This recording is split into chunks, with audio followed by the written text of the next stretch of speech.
तो दोस्तों आज के वीडियो में हम देखने वाले हैं कि हम आसानी से ई श्रम कार्ड कैसे बना सकते हैं। तो सबसे पहले हम क्रोम ब्राउज़र ओपन करेंगे।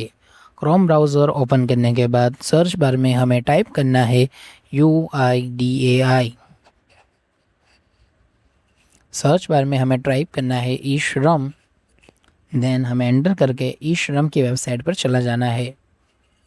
यहाँ पर आपको इस तरह का पेज दिखेगा। यहाँ पर आपको गो टू मेन पेज पर क्लिक करना है। आप कुछ इस प्रकार की वेबसाइट देख सकते हैं। यहाँ पर आपको अलग अलग ऑप्शन दिखेंगे जैसे नेशनल करियर सर्विस और looking for a training etcetera. यहाँ पर आपको रजिस्टर ऑन ई श्रम पर क्लिक करना है। जिससे ही आप रजिस्टर ऑन ई श्रम पर क्लिक करेंगे आपके सामने कुछ इस प्रकार का वेब पेज ओपन हो जाएगा। उसके बाद आपको यहाँ पर आधार रजिस्टर्ड मोबाइल नंबर एंटर करना है। हम हमारा आधार रजिस्टर्ड मोबाइल नंबर यहाँ पर एंटर कर लेते हैं। उसके बाद यहाँ पर आपको कैप्चा कोड फिल करना है। उसके बाद में नीचे दो ऑप्शन दिए हैं, यानी अगर आप एम्प्लॉयज़ प्रोविडेंट फंड ऑर्गेनाइजेशन के मेंबर है तो आपको यस पर क्लिक करना है, अदरवाइज़ आपको नो पर क्लिक करना है। देन इसी तरीके से नीचे एम्प्लॉय स्टेट इंश्योरेंस कॉरपोरेशन के अगर आप मेंबर है तो यस करना है, अदरवाइज़ आपको नो करना है। देन आपके दिए हुए मोबाइल नंबर पर एक OTP आया होगा, उस OTP को हमें यहाँ पर एंटर करना है। हमारे मोबाइल नंबर पर आए OTP को हमने यहाँ एंटर कर लिया है। देन हमें यहाँ पर कैप्चा एंटर करना है। जैसे ही हम यहाँ पर कैप्चा एंटर करेंगे उसके बाद हमें सबमिट बटन पर क्लिक करना है। सबमिट बटन पर क्लिक करते ही आपके सामने कुछ इस प्रकार का पेज आ जाएगा। यहाँ पर आप आपका वर्चुअल ID नंबर और आधार कार्ड नंबर में से कुछ भी एंटर कर सकते हैं। हम आधार कार्ड नंबर एंटर कर लेते हैं। देन हमें कैप्चा फिल करना है। कैप्चा फिल करने के बाद हम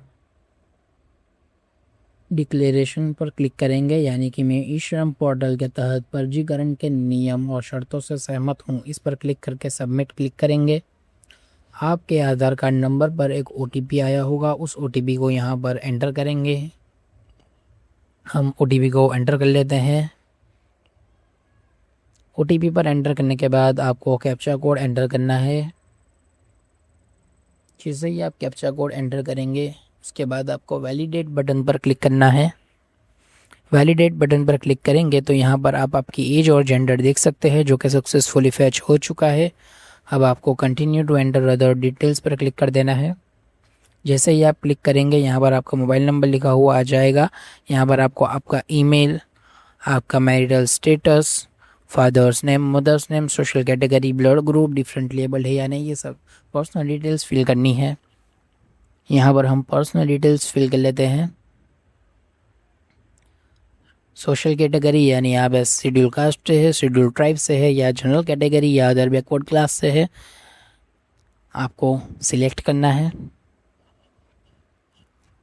सिलेक्ट करने के बाद ब्लड ग्रुप ऑप्शनल है और फिर आपको नॉमिनी डिटेल्स फिल करनी है, ये भी ऑप्शनल है, आप कर सकते हैं।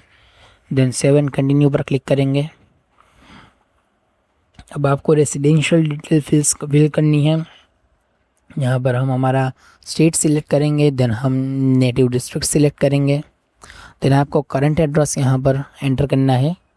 हम हमारा करंट एड्रेस एंटर कर लेते हैं।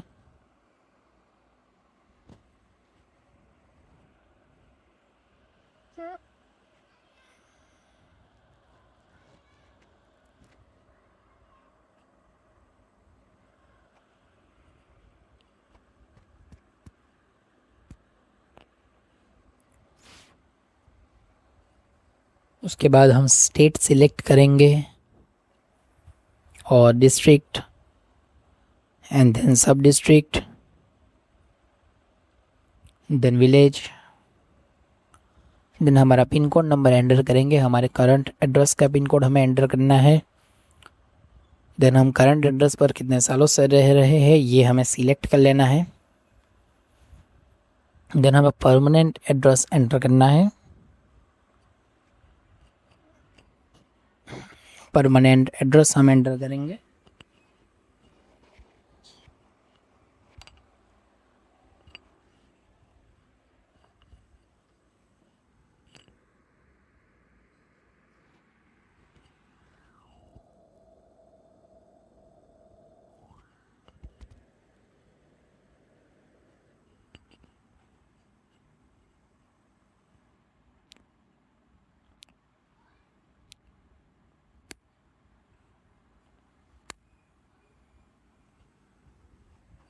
फिर से हमें स्टेट सिलेक्ट करना है, देन फिर से डिस्ट्रिक्ट एंड देन सब डिस्ट्रिक्ट सिलेक्ट करेंगे, देन विलेज सिलेक्ट करेंगे और हमारा परमानेंट एड्रेस का पिन कोड हम यहाँ पर एंटर करेंगे। परमानेंट एड्रेस का पिन कोड एंटर करने के बाद हम 7 कंटिन्यू बटन पर क्लिक करेंगे। जैसे ही हम 7 कंटिन्यू बटन पर क्लिक करेंगे हम हमारे एजुकेशनल क्वालिफिकेशन सिलेक्ट करनी है। आप पढ़े लिखे हैं नहीं पढ़े लिखे ये आपको सिलेक्ट करना है। देन एजुकेशनल सर्टिफिकेट जो कि ऑप्शनल है आप यहाँ पर अपलोड कर सकते हैं। देन आपकी मंथली इनकम स्लैब सिलेक्ट करना है और 7 कंटिन्यू बटन पर क्लिक करेंगे। 7 कंटिन्यू बटन पर क्लिक करेंगे देन आपको एक ऑप्शन दिया जाएगा कि आप ओला, उबेर या जोमेटो एक्सेट्रा किसी गिग वर्किंग में काम करते हैं तो आपको वहाँ पर येस और नो आपके हिसाब से कर लेना है। देन आपका प्राइमरी ऑक्यूपेशन यहाँ पर आपको लिखना है। देन वर्किंग एक्सपीरियंस कि आप ये काम पिछले कितने सालों से कर रहे हैं और अगर आपके पास आपके ऑक्यूपेशन या आपके बिजनेस का कोई सर्टिफिकेट है तो वह यहाँ पर आप अपलोड कर सकते हैं। वैसे ये मैंडेटरी नहीं है। देन आपको 7 कंटिन्यू बटन पर क्लिक करना है। आपको यहाँ पर ऑक्यूपेशन लिखना होगा आप जो दिया हुआ है उस पर से आपको सिलेक्ट करना होगा। हम यहाँ पर ऑक्यूपेशन चेंज करके देखते हैं। अगर आप भी हमारे पास या हमारे ऑपरेटर के पास कोई ऑनलाइन काम कराना चाहते हैं तो स्क्रीन पर दिए गए नंबर पर अवश्य कांटेक्ट करें। यहाँ पर आपको बैंक डिटेल्स फिल करनी है, ये ऑप्शनल है, आप नहीं भी कर सकते। 7 कंटिन्यू पर क्लिक करेंगे तो आप देख सकते हैं आपकी जो पर्सनल डिटेल्स है वो सारी यहाँ पर आ चुकी हैं। देन अभी आपको डिक्लेरेशन पर क्लिक करना है, देन सबमिट बटन पर क्लिक करना है। आप देख सकते हैं विदिन 10 सेकंड आपका ई श्रम कार्ड यहाँ पर बनकर आ चुका है। आप इसे यहाँ से डाउनलोड कर सकते हैं। जैसे ही आप डाउनलोड पर क्लिक करेंगे आपका यूएन कार्ड यानी कि ई श्रम कार्ड सक्सेसफुली डाउनलोड हो चुका है। धन्यवाद।